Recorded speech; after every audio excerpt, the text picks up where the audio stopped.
thank you for being with us. Your movie, Piedra Sola, will be in competition in our festival. Um, and we are thankful that you are here with us to make this interview. So I would like to start with the title, which comes from a poetry book.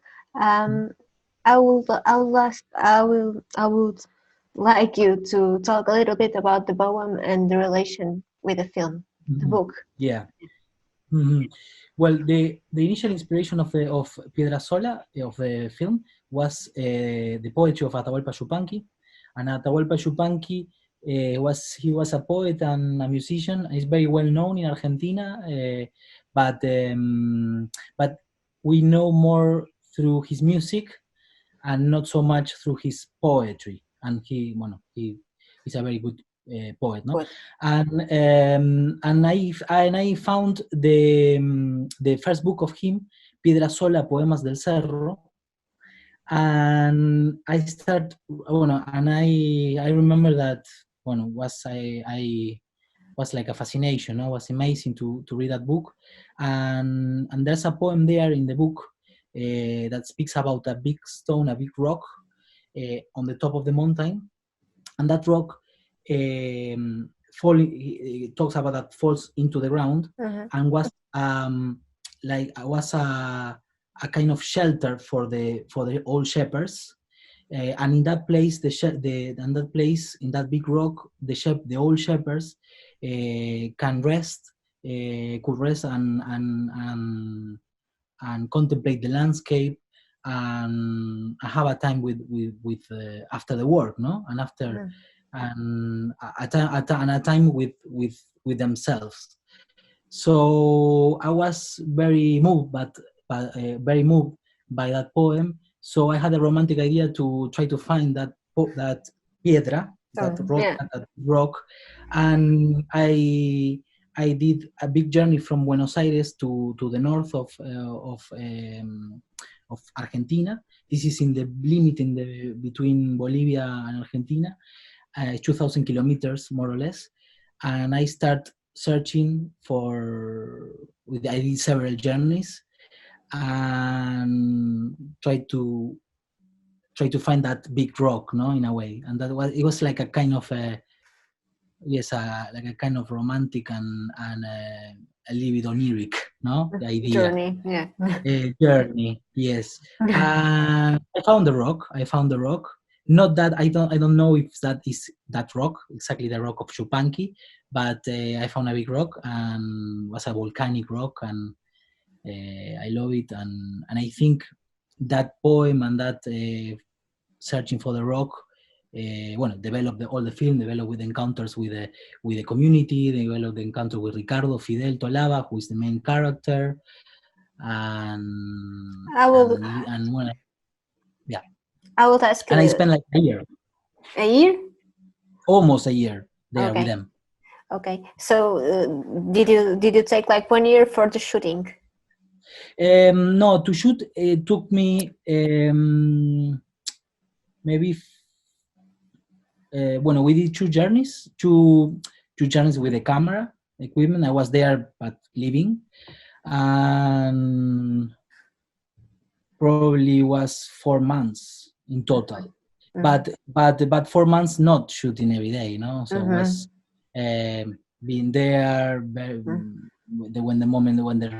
the correct light was. And that was the first approach to the community. The first approach with the community. Yeah.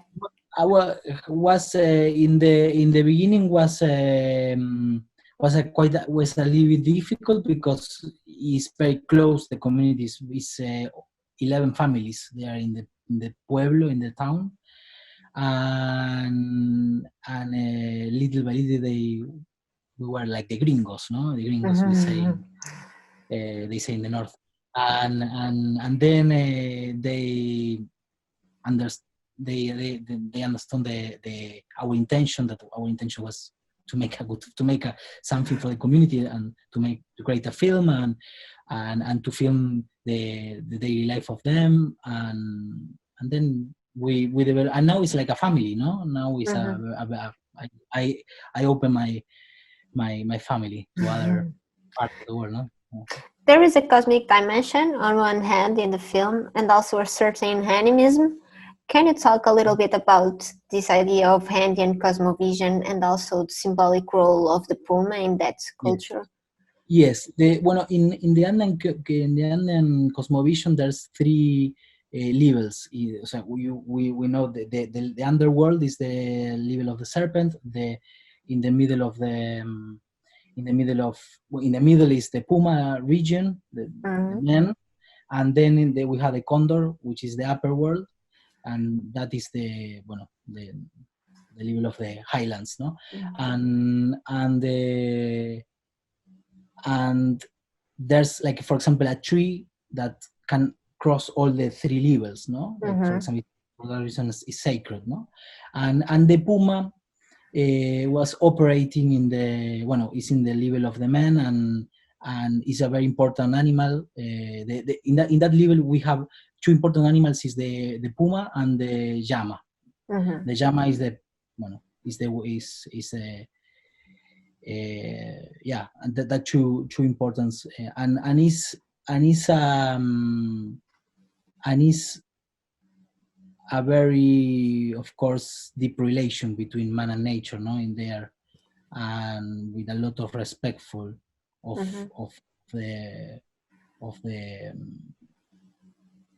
the cycles of life and of the animals. It's not only an animal, no. It's a manifestation, no. And I think in the film I put it there in. It's not only an animal; it's the ancestors, no. In a way, it's their symbolic representation, no, of the memory of a territory. And could you talk a little bit about the differences or the contrast between the symbolic role of llama and symbolic role of puma? There is, like, I don't know if there is any kind of symbolism, but the llama is more connected to the daily tasks of the family, etc. Exactly. And the puma is okay. Yeah, no. There is the llama is the daily life. Is the way of how they can survive. Exactly, is the way, and the puma is sometimes is like the enemy, and sometimes no, and there's a strange relation, no, with this, and in a way, what I felt that was, I wanted to say, okay, it's not the, I know that it's difficult because sometimes the puma takes an animal, no, and takes but there's something deeper there. It's not only a predator, no. There's a whole cosmovision there, and the same with the coca leaves, and the same of many things, no, many symbolic things. Yeah, you choose to maintain some Quechua passage. It has to do with what you were talking about the ancestors, and did you want to make it clear that these are a whole people, and it was also political, I guess, to maintain that dialect. For sure. For sure,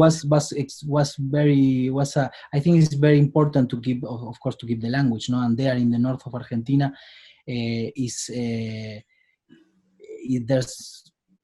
tiny part of Argentina that speaks Quechua a little bit, and I think and all the community, they were very happy, no, to say, no, this part we're going to say it in Quechua, no. It's a kind of resistance, no, of the language, and because it's a Spanish, no, it's a Spanish there. The film has some documental ethnographical characteristics like rituals, sacrifices, but it's very controlled in a formal way. It's very composed. How did you work mostly? With reenactments, with improvisation? How was the working with the actors? Well, I shot the film in these two parts. One was very documentary in terms of freedom, and the other was like completely fiction, no? Mm-hmm. And the way of approach. And yes, I want to control a lot. So we did a lot of rehearsals, but not rehearsal, but I was very aware of the puesta en escena. I don't know how to say it in English. Mm-hmm. The mise en Staging. scène, the mise en scène, no? Mm-hmm. And but I thought was not because of only because of me. I thought that to my idea was okay. I had to be in the this so beautiful, so there and so symbolic everything that I cannot shoot like I need to shoot from inside, no, and have a point of view, and of course that is political, no, to how you put the camera, no. Sure. So I was not only to create something beautiful or nice or stuff like that, no? Yeah, I would also like to talk about some stylish options. In some shots, mostly close-up shots, there are like less depth of field and there is a kind of blur. And I thought that maybe it was like a kind of Puma's gaze, a kind of perspectivism that you try to install with that um, I don't know, that technical stylish thing. Yeah, so we want to know about how I this because I use CinemaScope, I use a lens, the lens.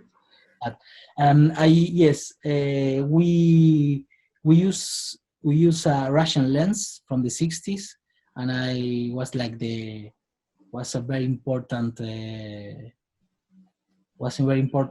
formal decision, no, to use that lens because the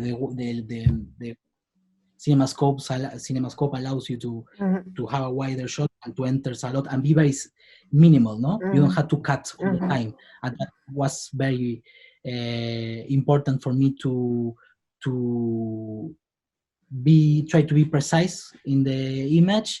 But I was yes yeah, I want to be precise, but the CinemaScope, because allow the lens, the anamorphic lens, there's many layers in the lens. So I like that idea because to enter to the heart of the image, you need to cross all the veils, no? And it's and I felt that this film, because it's a kind of I feel that it's a esoteric film or more mystical. You need to dig and cross all the veils, no, to go to the heart, no, to go to the heart of the stone. So that was more or less the idea. And what about the dynamics between, in the editing, the dynamics between the close-ups on the people's faces, which are very, very close, and the wide shots of the landscape, which is like the void? What was guiding you there? Yeah, because my idea, my feeling is that, well, I talked with the DOP, with Alberto Balas, who is the DOP, and we said, okay, if we film a close-up, we want to see the territory, no, in a way, of the place. So it's so the faces, they were like the spiritual and exactly, the spiritual landscape. And for that reason, no, and the film talks, of course, talks how is the relation between man and nature. So that kind of long distance shots on the beginning and the close up allow me to do this relation, no. There is like, and I really, and I really feel like that because I feel to or be very close and very detailed, or be very wide and see. Okay. There is also this slow panoramic of a long shot. I think it's Fidel. who is walking, searching for the puma. Yeah. And the long shot somehow just highlights the hardness conditions of such walks because it's too slowly. Could you talk a little bit about the relation between the slow cinema that you adopt somehow and the perception of time in those places and communities? Yes. Well, first, the time is very different there in the north and in Buenos Aires, no? For example, and the perception of time and I'm from the city, but I try to be permeable. I don't know the word in English. Be ductile, no, and be soft with the and try to feel the time and there is the very long distance. The way they speak is different, no, with a different time is sometimes the way sometimes it's more important how you communicate with the eyes than with the words sometimes. And in that I remember that shot of that what you said. I remember that we were, for me it's a very important shot because first the voice is over the landscape. The voiceover, no? It's like a voiceover in Quechua. Then we can see how is the integration between the Fidel and the landscape because of the. Then we can hear the stones, no? Which I wanted to have that pleasure, no? To feel the time and feel the stone, and see little by little how he's going more to the darkness, no? And he's going more into that house when he's going to find this message of the puma, no? So in a way, I kind of he goes from the up to the under, no? That was my idea too. Okay. I would also like to talk about the sound because in the first 15 minutes, more or less, there are almost no dialogues. There is rain, winds, every kind of sound from the nature, and you are almost swallowed up by the soundscape.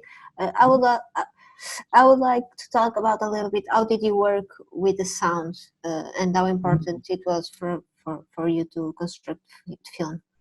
Yeah, very very important. When I said to you that we did the three well, we did two shots. We did two with camera and one like shooting was only for sound, and it was super important for me.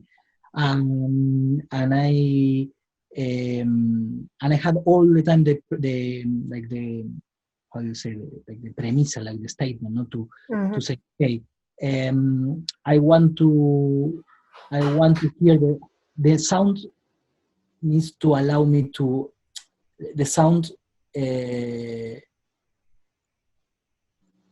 needs to allow your imagination, no, and needs to allow to image what is out of field, the out of field of the image, and for example, in the beginning of the storm, we cannot see very well what is happening, no. So it's like a very because was like that was real that storm, and you can you almost cannot see, but you can hear and you can imagine through the yeah you can hear, and that and always I say I think in the quote of Bresson, no, that the eyes can see but the ear can imagine, no, and I but was very very important for the and I feel that Piedra Sola is not 50 and 50, no, image and sound is 100% sound.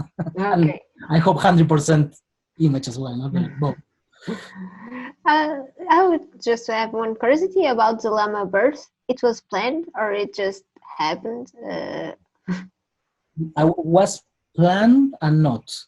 Was planned because I knew that at that moment in February they born the llamas. It's the birth of the llamas. It's always in February in Argentina, and we were there, no, waiting.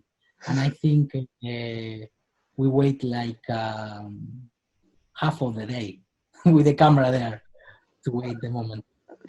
Okay, you talked about Bresson. I would like to ask you about other cinematographic influences that you have. Cinematographic influence. For this Well, film, mainly, I was yeah, thinking. yes. Well, of course, Bresson is. I like Bresson, but I would say that I really like Bruno Dumont. And Bruno Dumont, of course, the masters, no, Tarkovsky, Mm-hmm. Rossellini, Yes, I was talking Belatar, about contemporary yeah, filmmakers, more or less. yeah. Well, contemporary filmmakers, contemporary film, bueno, Dumont is contemporary. Then I can say, bueno, he's in the middle, no, but I think it's maybe it's a master, no, now she's not. Um, of um, I don't know why it's not coming. It's not coming. Of course, Pedro Costa, no? Of course, he's the master, no? And I don't know why it's not coming to my mind now. Uh, mm, I think I'm more classic. I don't know. It's not Yes, coming now. because I thought perhaps the horse scene, it remind me Bella Tartarin horse, and Yeah. also some kind of some part of films also remind me from post-tenebra looks from Carlos Um, Regadas. mm, So, mm, but yeah. yeah. Of course, Carlos Regadas he's a reference in our region, in the Latin American region, and all Mm. over the world. But yes, I really like his work, and but not so. No, I like Pastorelas looks, but I like more the first film, Others. Japan, and the other, no, Silent Light, and no, basically he's a genius, no? Okay. So, for the last question is if the monolithic that we see in the end of the film, like a shot only of the monolithic, if it Mm-hmm. is Piedra Sola, your or at least your Piedra Sola. Mm-hmm. Mm-hmm. Yeah, that was my. We want to. Sorry, can you ask again? Is if it's the stone? Is the piedra sola? What do you mean? Mm-hmm. Yeah, Mm. it's the piedra sola, and I think it's the heart of the image. Okay. And I think is for that reason was that movement, no? And in a way, Mm-hmm. There is like traveling.